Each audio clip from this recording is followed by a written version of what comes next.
This is part 3 of a series of videos to look at how to understand or analyze data from Twitter or usernames from Twitter. Starting with Aidan Conley's top 500 advocates list that were in an image format, and then going to the next step of optical character recognizing those images to turn them into spreadsheets, and then cleaning up the spreadsheets. We're now going to the next step where we're going to extract some things out of the spreadsheet and get them into a tool called Audience, which will allow me to look at some basic information around Twitter. So back to the spreadsheet, I have already gone through and cleaned up everything, and what I really now need is just the Twitter handle name. I'm not really interested in the full name or the follower count, the clout, or the country for this next step.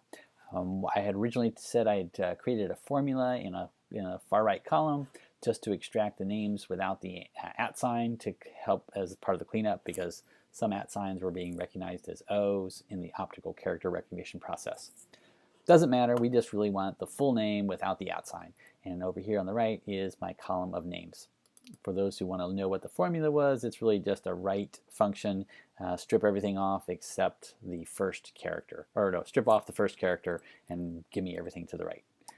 So now I have these names, and I would like to put them into a text file. Basically, I'm just going to do a full copy of the full column, copy that, and go over to my favorite text editor. In this case, it's Sublime. You can use Notepad or Edit or whatever text editor you want to do. You can even do it in Word if you save it as just a text file. So we're going to paste this right here, and then I'm going to save this file in my Alltech special folder. And these are the names of people, so I'm going to say nameofpeople.txt.